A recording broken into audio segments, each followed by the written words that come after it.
Hatil presents TVS ইনসাইটে আপনাদের স্বাগত জানাচ্ছি। আমি আবুল কাশেম। আমরা আজকে কথা বলবো গঙ্গা নদীর পানি বন্টন নিয়ে, যেটা বাংলাদেশে পদ্মা নামে পরিচিত। আপনারা জানেন যে ভারতের ফারাক্কায় গঙ্গা নদীর উপরে একটা বাঁধ অনেক আগেই দেওয়া হয়েছে এবং সেই কারণে আমাদের পদ্মায় শুষ্ক মৌসুমে আমরা পানি কম পাই। এবং 1996 সালে যখন আওয়ামী লীগ সরকার ক্ষমতায় ছিল তখন এই গঙ্গার পানি বন্টন একটা চুক্তি হয়েছিল 30 বছর মেয়াদী। সেটা 2026 সালের ডিসেম্বরে শেষ হবে। আমরা এখন ওই চুক্তির অধীনেই শুষ্ক মৌসুমে বিভিন্ন রেটে হচ্ছে ভারতের কাছ থেকে পানি পাচ্ছি।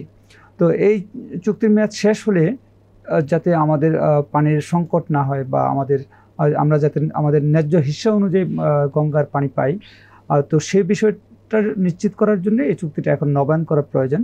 তো বাংলাদেশ এবং ভারতের কর্মকর্তা পর্যায়ে যে জয়েন্ট রিভার কমিশন আছে, তারা এই এজেন্ডাটি সাথে নিয়েই গতকাল ইন্ডিয়া গেছে। তাদের মধ্যে হচ্ছে বৈঠক হবে। এ বিষয়ে বিস্তারিত রিপোর্ট প্রকাশ করেছে টিভিএস। রিপোর্টটি করেছেন টিভিএসের বিশেষ প্রতিনিধি শেখ আবদুল্লাহ। আমরা তার কাছ থেকেই এ বিষয়ে জানবো।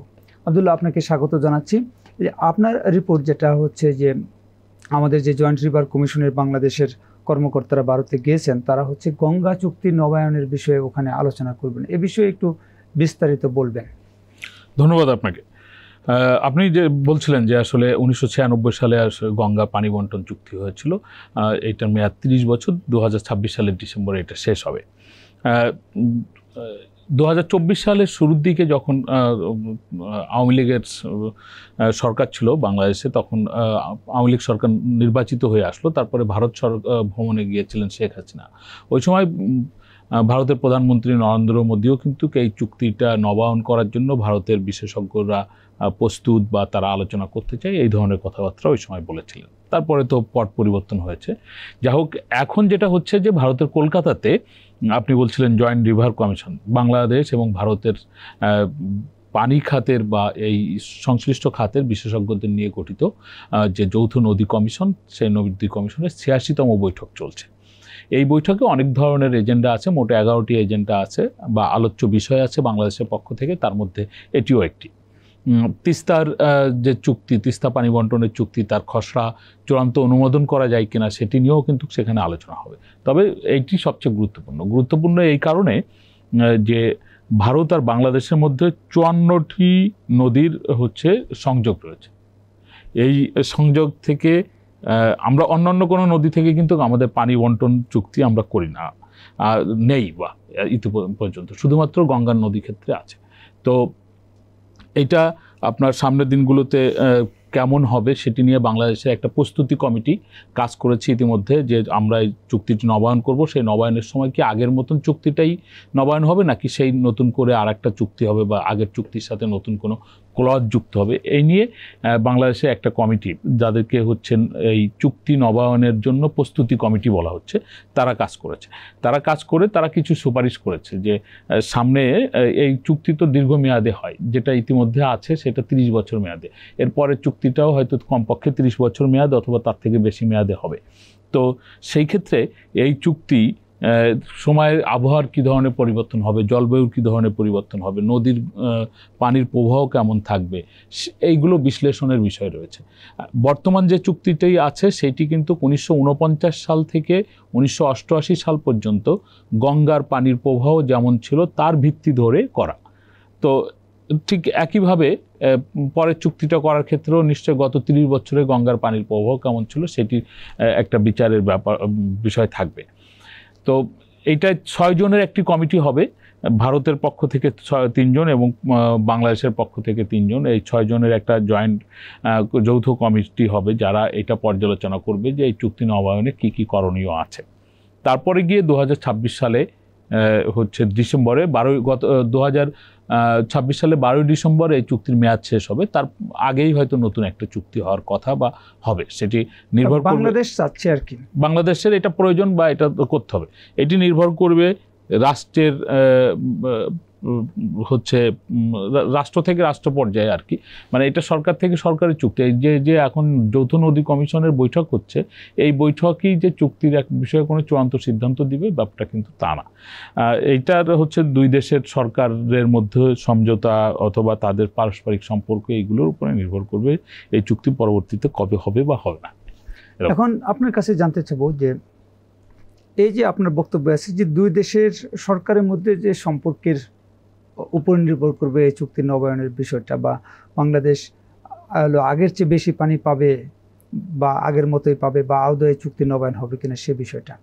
তো আমরা দেখছি যে ভারতের সাথে সম্প্রতি হাসিনা সরকারের পতনের পরে বাংলাদেশের যে অন্তর্বর্তীকালীন সরকার, সেখানে একটা হচ্ছে আগের মতো সেই সুসম্পর্কটা আমরা দেখতে পাচ্ছি না। দেখি যে পারস্পরিক বিরোধী কিছু বক্তব্য উঠে আসছে। তো এই প্রেক্ষাপটে হচ্ছে এক্সপার্টরা কি মনে করছে, বা জয়েন্ট রিভার কমিশনের যারা ওখানে গেছেন তাদের নিশ্চয়ই কারো কারোর সাথে আপনার আমি জয়েন্ট রিভার কমিশনের সদস্যর সঙ্গে কথা বলেছিলাম। উনি বলতে চান যে আসলে এইটা নিয়ে আলাদা মিটিং হবে, এরপর এখনো আলোচনার জন্য অনেক সময় রয়েছে, এই বছর পুরোটা সময় আছে, 2026 সাল পর্যন্ত সময় আছে।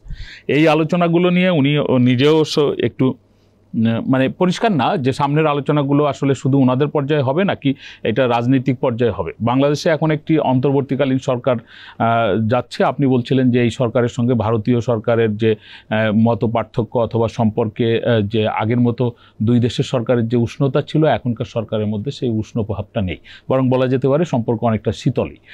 আমরা এই আগস্টের পরপরই বাংলাদেশে যখন বন্যা হয়, বিশেষ করে আমাদের ফেনী বা লক্ষ্মীপুর এই অঞ্চলে, চাঁদপুর এইদিকে বন্যা হয়েছে, সেই সময় আমরা দেখেছি ভারত ত্রিপুরার একটা ড্যাম খুলে দিয়েছে। সেটি নিয়ে সরকারের উপদেষ্টারা, সাধারণ মানুষ সকলেই কিন্তু নানান সমালোচনা করেছে।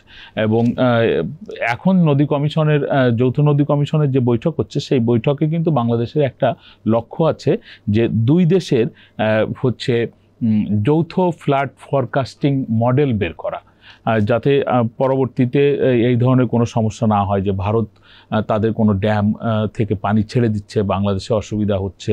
এরকম পরিস্থিতি আগাম যাতে ধারণা দুই দেশই করতে পারে, বা দুই দেশের কাছেই যাতে এই বিষয়ে খবর থাকে, এই নিয়ে বাংলাদেশে কিন্তু এই নদী কমিশনের বৈঠকে বাংলাদেশের পক্ষ থেকে প্রস্তাব তোলা হবে যে ভবিষ্যতে আমরা একটা জয়েন্ট ফ্লাড ফোরকাস্টিং মডেল বের করতে পারি কিনা, বা সেইটা কিভাবে আমরা একসাথে অপারেট করতে পারি। তথ্য বিনিময় নিয়ে কথা হবে এই নদী কমিশনে। এর আগেও দেখেছি এখনকার উপদেষ্টাদের কেউ কেউ এটা বলেছে যে পানি প্রবাহের তথ্য ভারত বাংলাদেশকে যথাসময়ে দেয়নি, বা এটা দিতে হবে। এই নদী কমিশনের বৈঠকে কিন্তু বিভিন্ন নদীর হচ্ছে পানির প্রবাহের তথ্য শেয়ার করা যায় কিভাবে, বা কখন কি পরিমাণ পানি থাকতে পারে বলে সামনের দিন সময়ে সেইগুলোর যে ফোরকাস্টিং, সেটা যাতে বাংলাদেশের সাথে শেয়ার করা হয়, সেইগুলো নিয়ে কথা হবে। বিশেষ একটি আলোচনা হবে কুশিয়ারা নদীতে থেকে বাংলাদেশের পানি উত্তোলন নিয়ে। কুশিয়ারা নদীর হচ্ছে সিলেটের একটা পয়েন্ট থেকে বাংলাদেশ 153 কিউসেক পানি উত্তোলন করতে পারবে, একইভাবে ভারতেরও উত্তোলন করতে পারবে। এই নিয়ে 2022 সালে একটা সমঝোতা স্মারক হয়েছিল দুই দেশের প্রধানমন্ত্রীদের মধ্যে, বা দুই দেশের সংশ্লিষ্টদের মধ্যে আর কি। কিন্তু বাংলাদেশ ওইখানে এই সমঝোতা স্মারক সই করার পরে বাংলাদেশ ওখানে পাম্প স্থাপন করেছে। বাংলাদেশ আসলে এই পানিটা নেবে ওই অঞ্চলের সেচ কাজে ব্যবহার করার জন্য।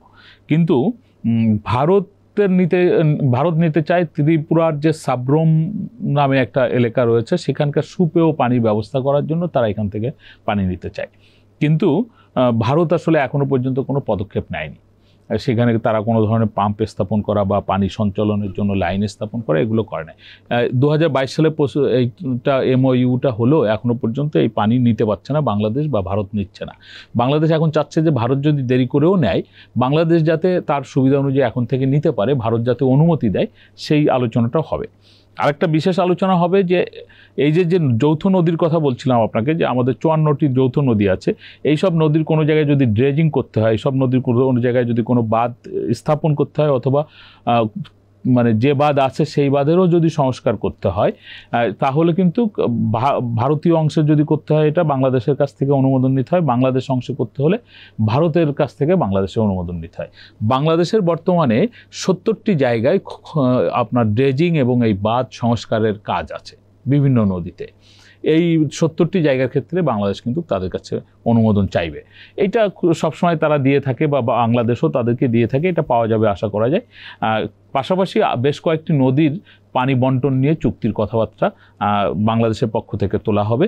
আমরা শুনেছি আপনার 14টি নদীর পানি বন্টন নিয়ে হচ্ছে চুক্তি করার বিষয়ে কথাবার্তা বলতে হচ্ছে চুক্তি করতে বাংলাদেশ চায়, এবং বাংলাদেশে এই বিষয়ে হচ্ছে তথ্য চাইবে যে আপনারা অমুক নদী, যেরকম বাংলাদেশের নদীগুলোর নাম আমি কয়েকটা বলতে পারবো আপনাকে, ধরলা, তারপরে মহুরী, তারপরে হচ্ছে আপনার গোমতী, এরকম আরও কয়েকটি নদী হচ্ছে যেখান থেকে পানি তা বাংলাদেশ কতটা ব্যবহার করছে, ভারত কতটা ব্যবহার করছে, সেই বিষয়ে তাদের কাছ থেকে তথ্য নেওয়া। আপনার কাছে আমি সর্বশেষ যেটা জানতে চাবো যে সেই পাকিস্তান আমল থেকে বাংলাদেশে একটা প্রজেক্ট বাস্তবায়নের একটা উদ্যোগ ছিল, সেটা হচ্ছে গঙ্গা ব্যারেজ। এবং আপনি জানেন যে আওয়ামী লীগ সরকার হচ্ছে দায়িত্ব নেওয়ার পরে 2009 সালে ক্ষমতায় আসার পরে এই গঙ্গা ব্যারেজ বাস্তবায়নের তারা একটা উদ্যোগ নিয়েছিল এবং একটা প্রজেক্ট প্রপোজাল তৈরি করা হয়েছিল, যে সেটা পরবর্তীতে এটা ওয়ার্ল্ড বিশ্ব ব্যাংকের অর্থায়নে হওয়ার কথা ছিল, এবং এটা পরবর্তীতে ভারত সরকারের কাছে পাঠানো হয়েছিল যে তাদের সম্মতি নেওয়ার জন্য এটা ওয়ার্ল্ড ব্যাংকের পরামর্শে পাঠানো হয়েছিল। এবং মনমোহন সিং ভারতের প্রধানমন্ত্রী হিসেবে যখন বাংলাদেশ সফর করছিলেন, তখন কিন্তু দুই দেশের প্রধানমন্ত্রীর যৌথ বিবৃতিতে এই গঙ্গা ব্যারেজের কথাটি এসেছিল। তো এই যে জয়েন্ট রিভার কমিশন এখন গেছে, তো তাদের যে প্ল্যানের মধ্যে এই গঙ্গা ব্যারেজ নিয়ে কোনো কিছু আছে কিনা, বা তারা ভারতের কাছে গঙ্গা ব্যারেজ সম্পর্কে কোনো কিছু জানতে চাবে বা না, তাদের যে এজেন্ডাগুলো আছে সেই এজেন্ডার মধ্যে গঙ্গা ব্যারেজ নিয়ে কোনো কিছু নেই। দেখুন, এই যে যৌথ নদী কমিশনের কাজ সম্পর্কে আমি আপনাকে একটু বলি। তারা প্রধানত হচ্ছে এই যে গঙ্গার পানি বন্টন নিয়ে তারা কাজ করে, যে কতটুকু পানি বাংলাদেশ পাচ্ছে, কতটুকু পানি ভারত পাচ্ছে, এটার মনিটরিংয়ের কিছু কাজ করে। পাশাপাশি যে যৌথ নদীগুলো আছে সেইগুলোর প্রবাহ ঠিক রাখা বা অন্যান্য রেগুলার কিছু কাজ করে। এই গঙ্গা ব্যারেজের মতন যে সমস্ত কাজ যেগুলো রাজনৈতিক সিদ্ধান্তের মাধ্যমে হয়, সেগুলো আসলে যৌথ নদী কমিশন সরাসরি খুব বেশি করে না। সরকারের পক্ষ থেকে নদী কমিশনের কাছে যদি কখনো বলা হয় যে তারা এই প্রস্তাবটি প্রাথমিকভাবে উত্থাপন করুক, প্রাথমিকভাবে আলোচনা করা হোক, তারপরে হয়তো তারা সেটা এজেন্ডাভুক্ত করে থাকে।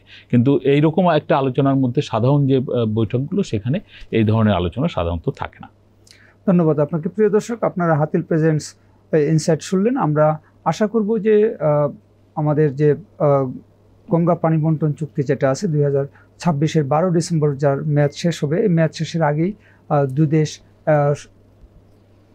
একত্রিত হয়ে এই চুক্তিটা নবায়ন করতে পারবে। এবং আমাদের বাংলাদেশে বিভিন্ন অংশে পানির সংকট ইতিমধ্যে দেখা দিয়েছে, এবং আমরা আশা করব আমাদের কূটনীতিকরা বা আমাদের যারা বাংলাদেশের পক্ষে যারা নেগোসিয়েশন করবেন, তারা দক্ষতার সঙ্গে এই পানি যাতে আমরা আগের চেয়ে আরও বেশি পাই, এবং আমাদের যে পানির স্বল্পতা শুষ্ক মৌসুমে সেটা কেটে যাবে, এটাই আমাদের প্রত্যাশা।